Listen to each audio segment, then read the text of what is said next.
The wind howled through the pines as I pulled up to my cabin in Whispering Pines, a secluded retreat nestled deep in the Oklahoma hills. I'd come here to unplug, to trade the chaos of city life for the rustle of leaves and the distant call of loons. But that evening, as I stepped onto the gravel drive, a single sheet of paper fluttered against my cabin door, pinned there by a rusty tack. In bold, red ink, it read, "You've been cited for 25 environmental violations. Pay $12,500 or face eviction from the Whispering Pines community." My name's Ethan Harper, a 42-year-old firefighter from Tulsa, and I'd bought this cabin, a modest two-room hideaway with a wraparound deck for quiet weekends away from the sirens and smoke. But this notice wasn't a joke. It listed bizarre infractions: excessive leaf accumulation, unapproved starlight reflection, disruptive owl harmony. Tucked inside an envelope was a badge sticker: Whispering Pines Regulatory Authority, Agent Marcus Tate. I'd never heard of Marcus Tate, and Whispering Pines didn't have a regulatory authority. As I scanned the trees, a chill crawled up my spine. A faint red light blinked from a camera tucked in the branches. Someone was watching me. Where are you reading this from? Drop your city or state below. I am curious how far this nightmare reaches. I'm Ethan, a guy who's seen enough emergencies to know trouble when it's staring me down. My neighbor, Walter Klein, is a 75-year-old retired mechanic, a gruff widower who's lived here for decades, always tinkering with his old boat by the creek. His daughter, Laura Pierce, a no-nonsense environmental lawyer from Oklahoma City, visits when she can, her sharp mind cutting through bullshit like a knife. Then there's Marcus Tate, a wiry man in his late 40s, always in a black cap and mirrored sunglasses, driving a gray pickup with no front plate. He showed up last summer, calling himself the Community Standards Enforcer. Nobody voted for him. He just appeared, clipboard in hand, measuring my deck's railing height the first time we met. "Your porch violates airflow codes," he said, scribbling. "Could upset the ecosystem." I thought he was some oddball neighbor and laughed it off. "You serious?" His eyes narrowed. "I don't joke about compliance." That was my first red flag. The citation started small, uneven gravel path, non-compliant firewood stack, and I ignored them, figuring they'd stop. But they didn't. They followed me to my Tulsa apartment, mailed in official-looking envelopes. I asked Walter about it. "He's no enforcer," he growled. "Used to work security at a strip mall, got canned for playing cop. Now he's out here, acting like he owns the place." Walter said Marcus had scared off half a dozen residents, like old MS. Evelyn, who left after he fined her for unregulated wildflower growth. I tried appeasing him or stacked the firewood, swept the path, but the fines got weirder, the tone meaner. Violation of nocturnal silence for my radio. Suspicion of unauthorized stargazing. Then I found the cameras. Coming back from a hike, I spotted Marcus's pickup hidden in a thicket near my cabin. He was on my deck, muttering into a radio, "Subject's property flagged. Footage goes live tonight. If he resists, we escalate to Phase 2. Phase 2. My stomach twisted. I searched the deck and found a tiny microphone taped under a chair. This wasn't about rules. Marcus was hunting me. I called Laura. She drove up the next day, read the fines, and said, "This is harassment, fraud, and illegal surveillance. We're dealing with a predator." We set a trap. Hidden cameras in a fake lantern on my deck and another by the creek. I left for a weekend, letting the cabin sit empty. On Saturday night, my phone buzzed motion alert. The footage showed Marcus, in all-black gear, prying open my back door with a screwdriver.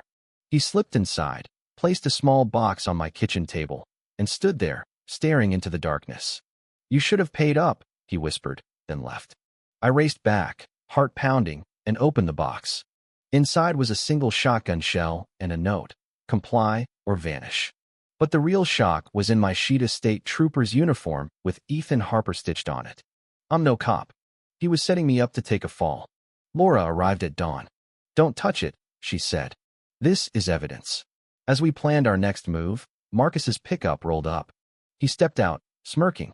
"Trouble, folks." I clenched my fists. "You broke in, left a shell, planted a uniform." He chuckled. "Prove it." Laura held up a USB drive with the footage. His smirk faltered, but he recovered. "This property's a hazard under Community Code 17B. Vacate now." I snapped. "There's no community here, just Walter, and he thinks you're a fraud. Marcus stepped closer, hand brushing his belt where a badge should have been. Laura cut in. Ethan, inside. I've got this. She faced him. You're no officer. You've got no authority, and you're breaking laws left and right. Marcus sneered. You think the county cares what a city lawyer says? Laura smiled coldly. I'm not city. I'm born here, and the state police are already on their way. Marcus's face twitched, and he peeled out, yelling, You'll regret this. We went to Walter's cabin. He pulled out a crate of papers, old notices, photos of Marcus creeping around at night, complaints from neighbors who'd fled. He's been at this for years, Walter said. Drove out a mess. Evelyn scared the Millers into selling. Laura nodded. We've got enough to bury him, but we need him caught red-handed. We set another trap, left my cabin unlocked, cameras on. At 1:47 a.m., Marcus crept in, splashing gasoline across my floor. Laura, watching the feed from Walters, whispered, He's going to torch it. As he struck a match, a speaker blared, You're on camera. Police notified. Drop it. Marcus froze, crushed the match under his boot, and stared at the camera with a grin. Game on, he mouthed, then slipped out. Laura called the state police. They nabbed him a mile away, but his calm unnerved me. In his truck, they found photos of me cooking, sleeping, fishing, some taken through my windows. A hard drive held videos from other cabins and a file labeled reclamation targets. Phase 2. A video showed Marcus in a shed, ranting, This is our land. You outsiders think you can claim it?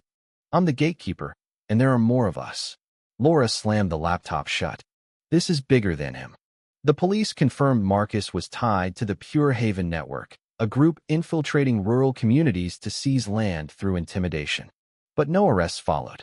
Then, 2 men in suits arrived with a notice of property seizure, claiming my cabin was under federal review for ties to Marcus's extremist activities. Their leader, Roland Vance, flashed a smug smile. This is standard under the Rural Safety Act. Laura demanded a warrant. Vance handed her a vague compliance order. Your cabin's a threat, he said. I snapped. I'm the victim here. Vance just shrugged. Yellow tape went up, my deck marked seized. Laura whispered, They're scaling up Marcus's scam. We sent our evidence to my buddy, Nate, at KOKC News. The story rural land grab. Fake enforcers terrorize homeowners exploded online. Then Walter's cabin burned. We barely saved him, pulling his old journals from the flames. Someone was hitting back. Sheriff Colton laid out a plan. I'd return to my cabin, act broken, and bait them. At midnight, a man, Gregory Holt, offered $20,000 for my deed, signed to Vance. Deputies swooped in, cuffing him for fraud. His phone showed a text, He's folding. Burn protocol active. Laura gasped. They're after Walter. I ran to his lot, spotting flames. A man, Victor Lane, stood with a gas can. I tackled him as he reached for a blade. Colton's shot rang out. Drop it. Walter, coughing under a tree, grinned. Tried smacking the fire with my hat. Didn't work. The sheriff confirmed Vance was a conman running Pure Haven's schemes nationwide. The feds raided their network, uncovering 40 similar plots. The story hit national news. Walter, a local legend, got his cabin rebuilt with donations.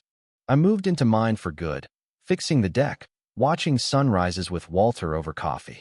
He'd say, We held the line, and I'd nod. We did. If you're reading this, fight for your place. No fake badge or shady network gets to steal your peace. This land is ours.